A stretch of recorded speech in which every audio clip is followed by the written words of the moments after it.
Hello, everybody. Stephen Naughton with Printcom. Hope your day is going well. I am joined by Mark Pajow. Welcome aboard, Mark. Hey, Steve. How's it going today? Good, good, good. Mark is our VP of Sales, brings a wealth of knowledge to a variety of marketing topics. Just kind of wanted to jump right in here if we could, Mark. We're talking about triggered marketing programs today. Could you give us just kind of a high level, point of view on what those are and how they're used? Sure. The whole idea of a triggered marketing program is that the marketplace is going to tell us some events are happening. Customers are raising their hand and expressing either an interest in a product, could be a visit to a website, it could be signing up for an email newsletter for a retailer to get some discounts. There's some things that are going on in the marketplace. So when these events happen, marketers want to be in front of that. They want to react, they want to offer, they want to somehow influence the consumer because the consumer has taken a step in some way, shape, or form, which causes these triggers to happen. So these things could be as simple as a new movers program, where many times consumers are spending a lot of money to either get ready to move or after they move. Another major trigger offer we'll see once in a while is around major consumer products like automotive, Sure. Appliances, anything where there could be a follow-up communication, either enhance the original purchase or to get people to step into another purchase. Sure. So one thing we know, you and I talk about this all the time, but just kind of wanted to share it with the audience here. How are marketers leveraging data science and predictive analytics to enhance their, triggered marketing programs? How do they go about doing that? Sure. The basics of a new movers program many times used to be change of address, right? So if I got a change of address, I know somebody's in a new home. Well, predictive analytics and data now allow us to really reach consumers before they even realize there's a lot of intent out there. People start making purchases and start doing some things, which shows an intent to do something next. So marketers many times want to be in front of that. So part of the thing that could be happening is things like no activity, right? So let's say a consumer has not bought. They're a regular customer, they're a loyal customer, and now for 90 days, they've produced no activity. They haven't gone to the website. So marketers can take their data and kind of fashion an offer based on the fact of inactivity in a marketplace. There's also a lot around building customer loyalty. Somebody makes an additional purchase.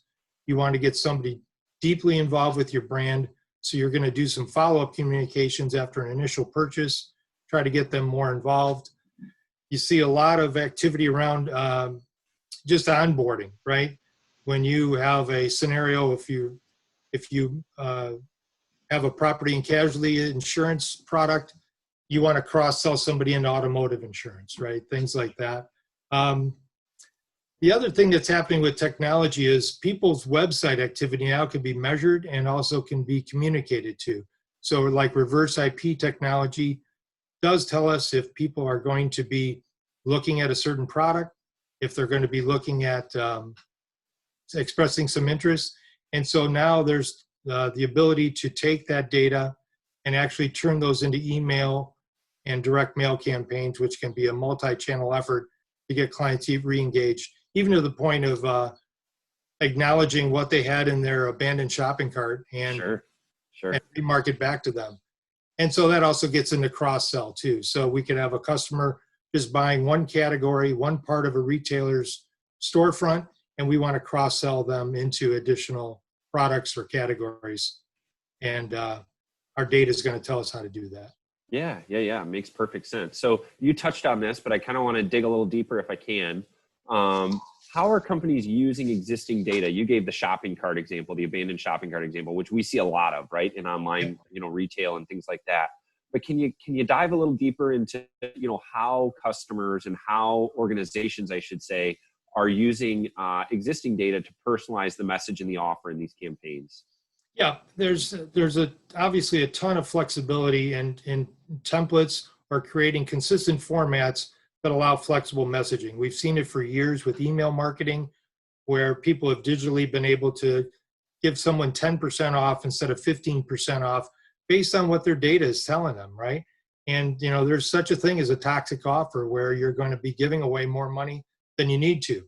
So that's a kind of flexible format, or that they're kind of flexible messaging can also play out in direct mail. So you can have a multi-channel program that's allowing people to test various offers to their consumers, drive specific offers based on product history, but also have the efficiency of doing it as one campaign, creating a lot of flexibility to produce everything at once, which is going to be efficient, and you have no market timing problems at all, because you won't have staggered delivery of product into home.